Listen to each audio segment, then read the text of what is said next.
ভাৰতবৰ্ষৰ ৫,০০০ বছৰীয়া সভ্যতা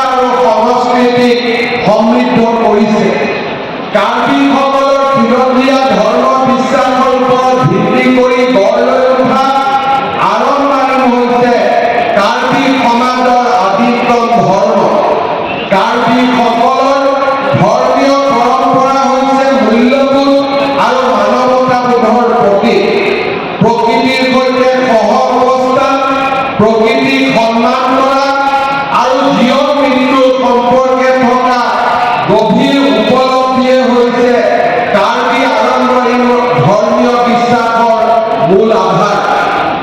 আংলঙৰ সৈতে জড়িত ধৰ্মীয় বিশ্বাস অনুসৰি কাৰ্বিসকলে পূৰ্বপুৰুষসকলৰ আত্মাৰ লগতে ক্ষেত্ৰভেদে বিভিন্ন জীৱ-জন্তুৰ আত্মাকো পূজা কৰে।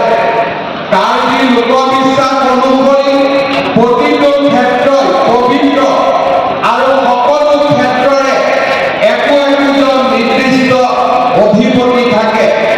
কাৰ্বিসকলে এই ক্ষেত্ৰীয় অধিপতিসকলৰ সৈতে এক আত্মিক সংযোগ স্থাপনেৰে ভাৰসাম্যতা ৰক্ষা কৰি পাৰস্পৰিক অস্তিত্ব বজাই ৰাখিব পাৰি বুলি বিশ্বাস কৰে।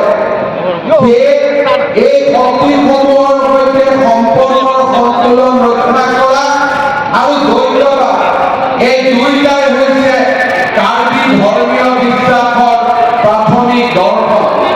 কাৰ্বিসকলে আত্মাৰ অমৰত্বত বিশ্বাসী আৰু মৃত্যুৰ পিছত মৃতকৰ আত্মাই পুনৰ জন্ম পাৰে বুলি মানি লয়।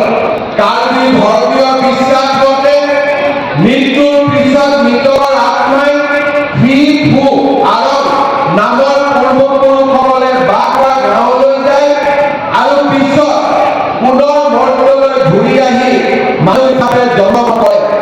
কাৰ্বি ধৰ্মীয় বিশ্বাসত ইয়াক মেনচি এমাক বুলি কোৱা হয়।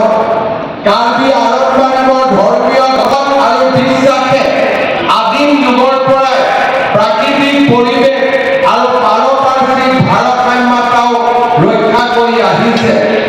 আংলঙৰ ধৰ্মীয় বিশ্বাসত আকে নামৰ বিধানে কাৰ্বি সমাজৰ সামাজিক শৃংখলতা ৰক্ষাৰ ক্ষেত্ৰত এক গুৰুত্বপূৰ্ণ ভূমিকা পালন কৰি আহিছে।